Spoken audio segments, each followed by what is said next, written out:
When people talk excitedly about AI as a creative art-making tool, whether it's for visuals or writing, I feel like something's lost in translation. I mean, let's start with writing. It feels like people have forgotten what writing actually is.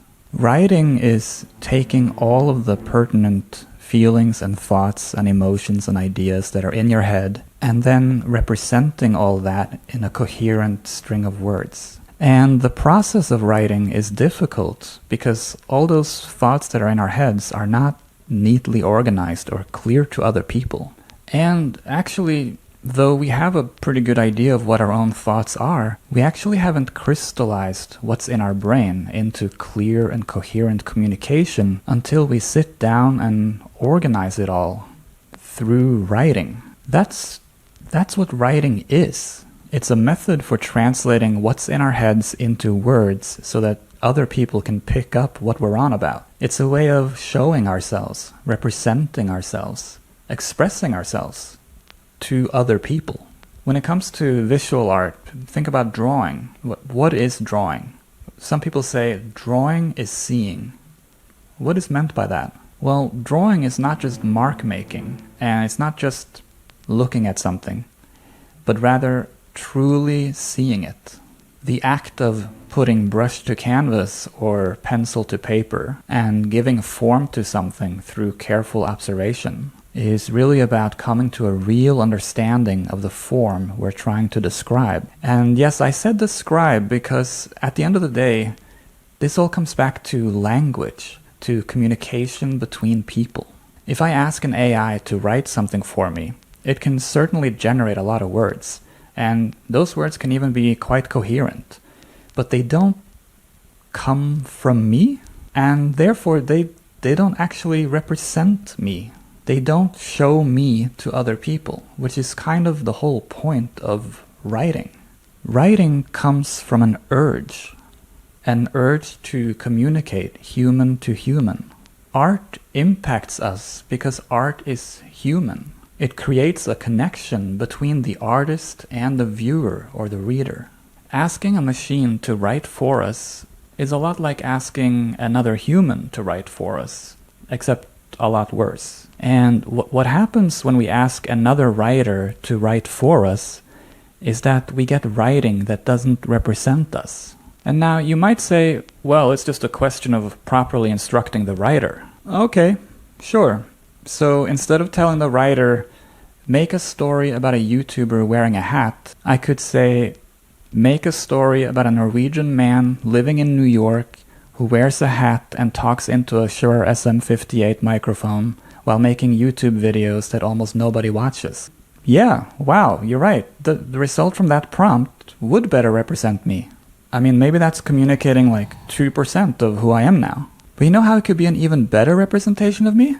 I could just provide even more detailed instructions. What if I told the writer, make a story about a Norwegian man who has lived in New York City since the year 2000, and before that he lived in Baltimore for 4 years because he went to college there, and he grew up in Norway, and he used to work at a big media company, and he became art director at that company, but then he quit his job and he started his own firm doing design and animation, and he's worked for big clients like PepsiCo and NBC and Vox and Doctors Without Borders, and he is married to a sweet and beautiful woman, and he likes to drink too much Coke Zero, and he enjoys French movies where practically nothing happens, and he talks into a Shure SM58 microphone, sometimes in front of a camera, to a YouTube audience of almost nobody.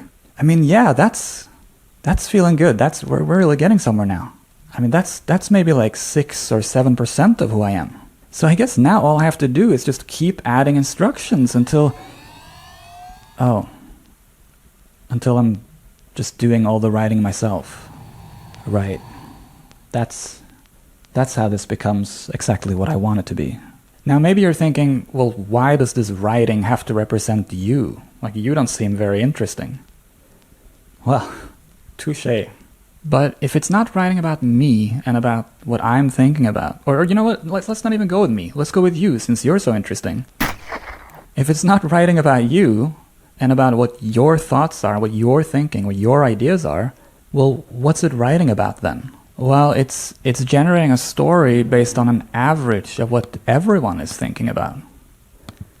But is that what we want from writing? Average? I don't think so. What we want is connection. And connection comes more from specificity than from universality. You know, Tom Waits, the songwriter, once said something like, "I think all songs should have weather in them, names of towns and streets, and they should have a couple of sailors in them." I don't know that I agree with the sailors part, but I think what Waits is getting at is that in order for a song to truly connect with an audience, you actually want, perhaps counterintuitively, to add as many specific details as possible, and specific to you.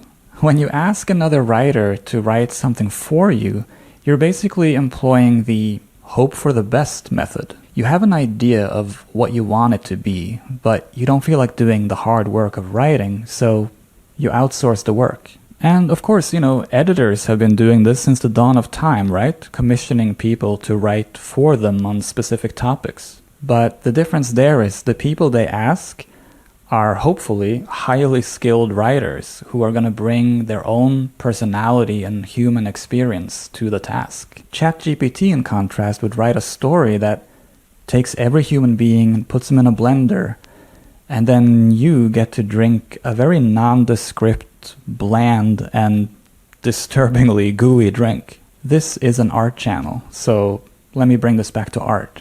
With AI image generation, you put in a prompt and you hope for the best. Most of the time, you get something that isn't quite what you wanted. Sometimes you get cool stuff, but it's a very weird way of creating. It's both incredibly efficient and incredibly inefficient at the same time, because it spits out a million things a minute, but how often are any of those things worth keeping? It honestly isn't all that far removed from that old 100 monkeys with a typewriter scenario. But even if AI is more like 1,000,000 monkeys with typewriters, I think the old model of just actually writing what we want ourselves, with no middlemen, makes the most sense if we want our art to resonate with an audience. I think AI will be super useful, filling in detail, creating patterns, making backgrounds, that sort of thing. In fact, I'm sure I'll make videos about that in the future. But the actual authoring of creative ideas, I think, is best left to human artists. See you next week. Well, if you're subscribed, that is.